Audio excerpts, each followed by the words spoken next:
Kumusta kaibigan? Narito tayo sa lungsod ng mga manggagawa na kinabibilangan ng tatlong kilalang barangay. Barangay Karapatan, Barangay Benepisyo at Barangay Libangan. I-click ang lugar ng aralin na nais mong pag-aralan upang makapagpatuloy.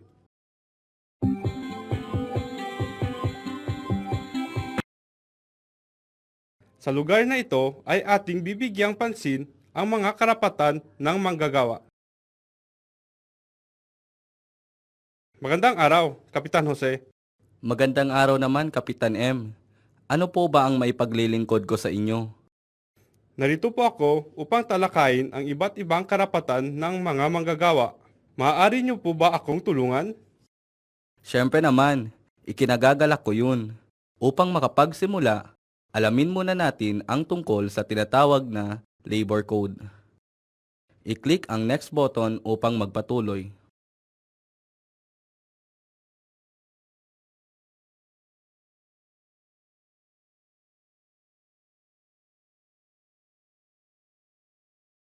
Ang Labor Code ay kalipunan ng mga batas na tumutukoy sa manggagawa.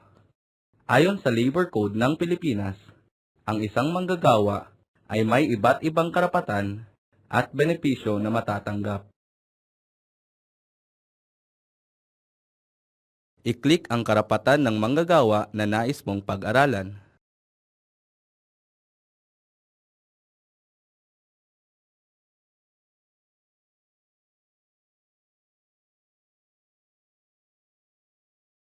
Karapatan mong malaman kung paano kinukwenta ang iyong sahod. Kabilang dito ang pagkwenta sa mga kaukulang kaltas at kung magkano ang kikitain mo kapag nagtrabaho ka ng labis sa takdang oras.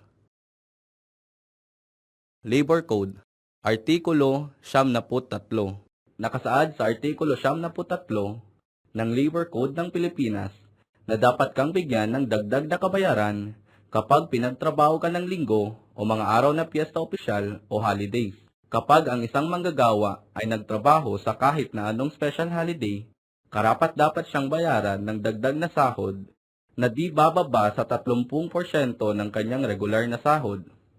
Kung matapat ang working holiday sa araw ng pahinga ng manggagawa, may karapatan siyang tumanggap ng dagdag na sahod na di bababa sa 50% ng kanyang sahod.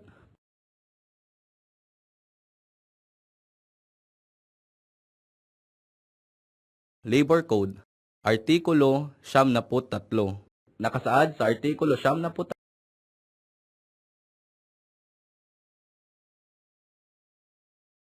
Karapatan mong makatanggap ng mga benepisyong medikal at kabayaran sa pagkakasakit para sa mga pinsalang may kaugnayan sa trabaho.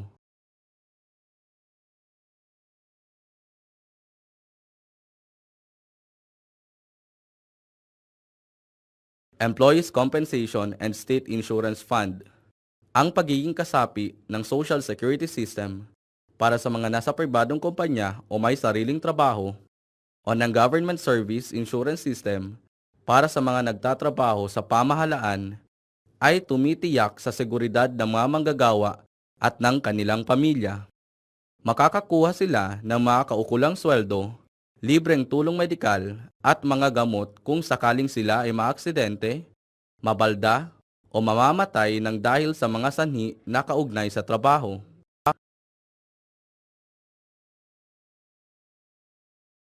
Karapatan mo ring malaman kung ano ang mga tungkulin sa iyo ng iyong amo sakaling maaksidente ka habang nagtatrabaho.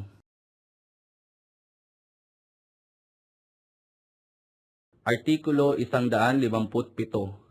Ikaapat ng aklat ng Artikulo 157 ng Labor Code ng Pilipinas, Kalusugan, Kaligtasan at Social Welfare Benefits. Katungkulan ng employer na magbigay ng libreng serbisyong medikal at dental kung ang bilang ng kanyang mga empleyado ay 50 o higit pa. Kung walang nurse, doktor o dentista sa kumpanya, dapat bayaran ng employer ang lahat ng gastusin.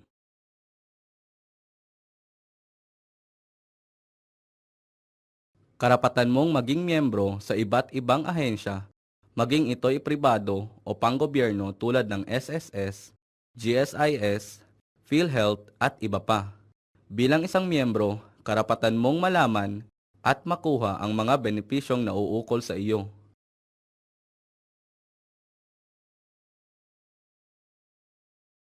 Artikulo 185 ng Labor Code sa Serbisyong Medikal.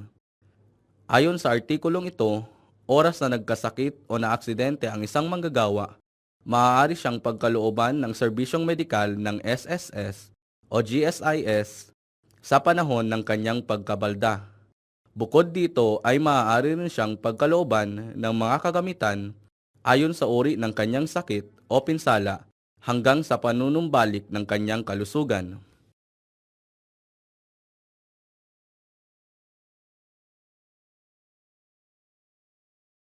Karapatan mong magpahinga at gamitin ang iyong 15 araw na bakasyon para sa sick leave kung ikaw ay hindi makapagtrabaho dulot ng pagkakasakit o di kaya'y sa vacation leave para maglibang, magpahinga o magbakasyon.